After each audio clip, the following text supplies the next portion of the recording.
Muitíssimo obrigado, senhor presidente, senador veneziano Vital do Rego, senhoras senadoras, senhores senadores, funcionários dessa casa, assessores, brasileiras, brasileiros, muito obrigado, que estão nos acompanhando nessa tarde de terça-feira, dia 30 de maio, último dia do mês, aniversário, senador Cajuru, da minha filha, minha caçula, Manuela, que está fazendo 8 anos hoje, e é um dia muito especial.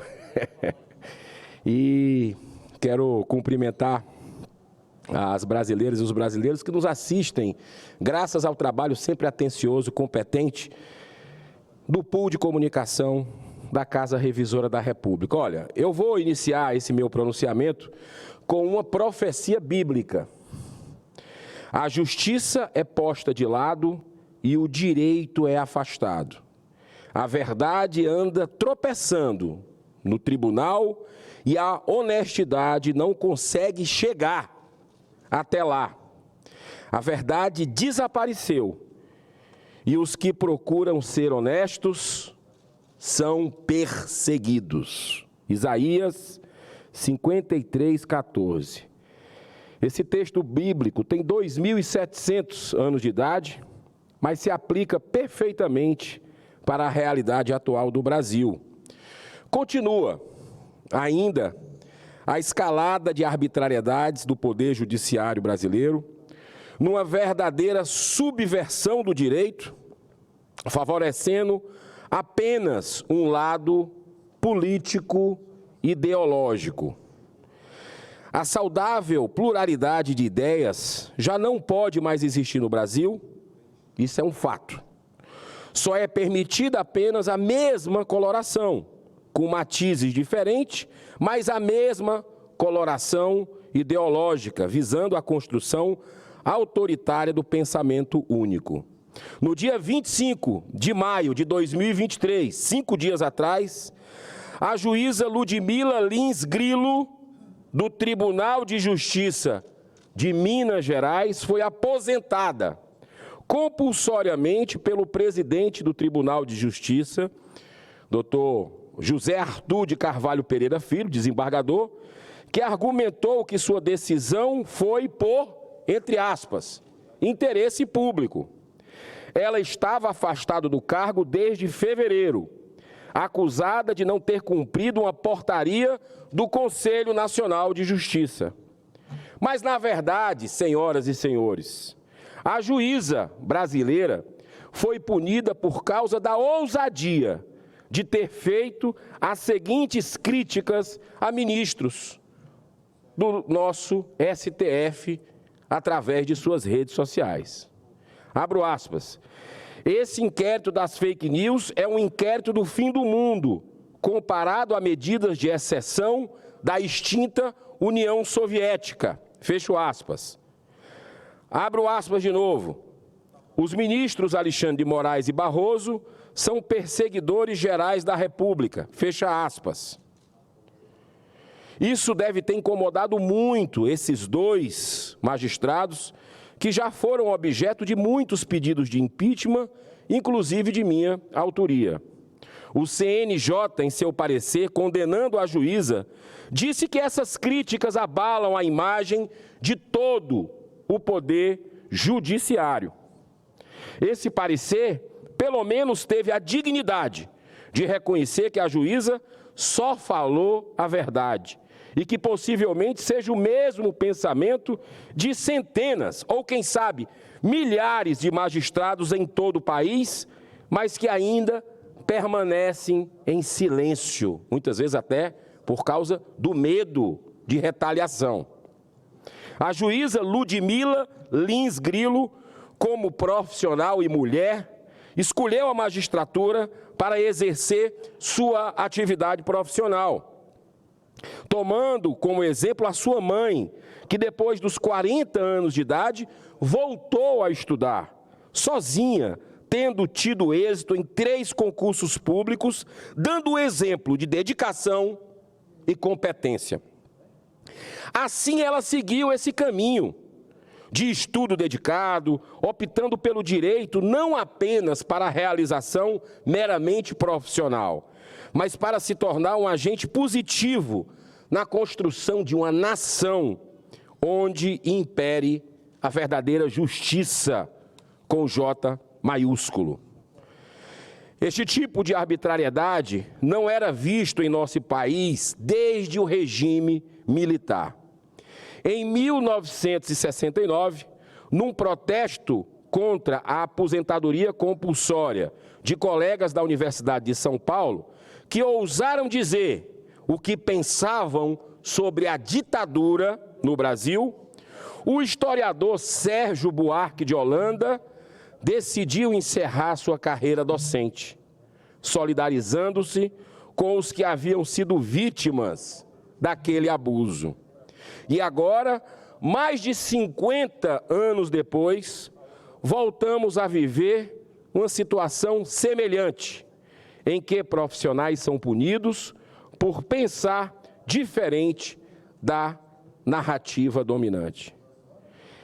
Esta vergonhosa aposentadoria compulsória de uma juíza tão jovem é um abuso e um atentado à magistratura, que abre um precedente perigoso de coerção com o objetivo de silenciar as vozes discordantes de um sistema que quer impor o pensamento único. Eu encerro aqui ressaltando importante documento publicado pelo jornal Independente, corajoso.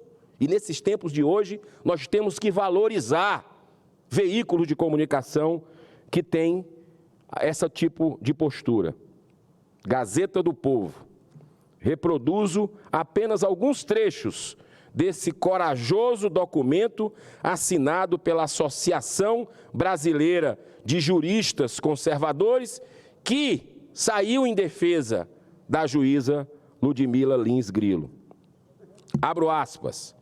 Essa aposentadoria compulsória é desarrazoada medida que fere de morte a magistratura nacional. Abro aspas, fecho aspas e abro outra.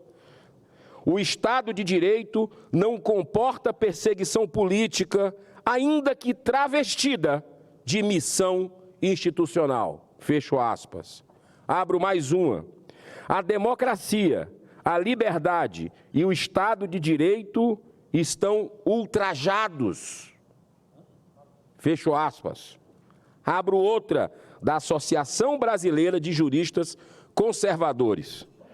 Os princípios republicanos e constitucionais encontram-se sepultados. E o medo é o sentimento comum. Fecho aspas. Diante de tudo isso, eu faço novamente a mesma pergunta.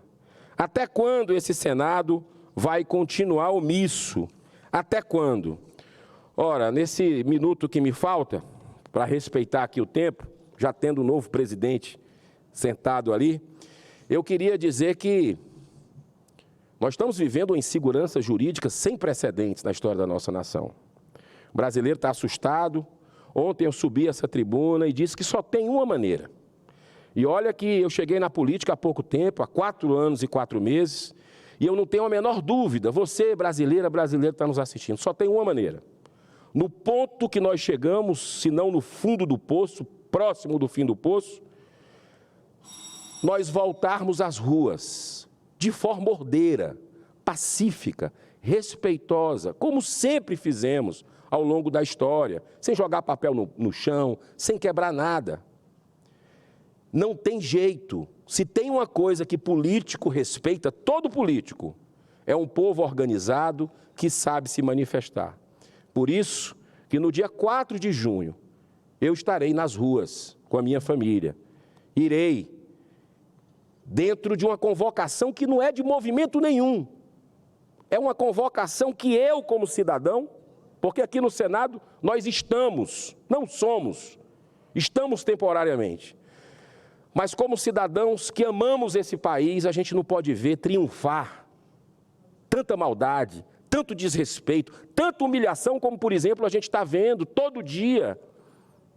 Inclusive um ditador sendo recebido com todas as honras de chefe de Estado, enquanto o seu povo lá está de joelhos, passando fome.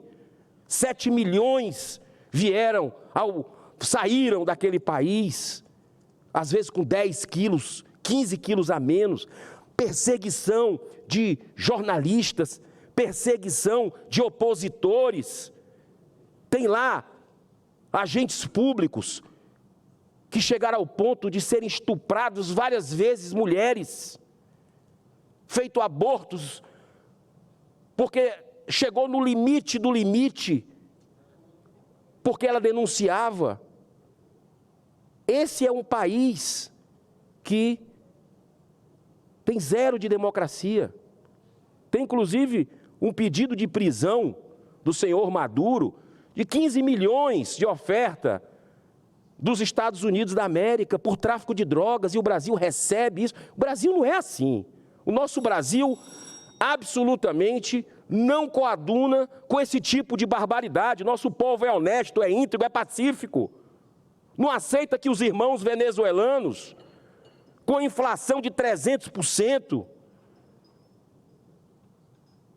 sejam subjugados por uma tirania.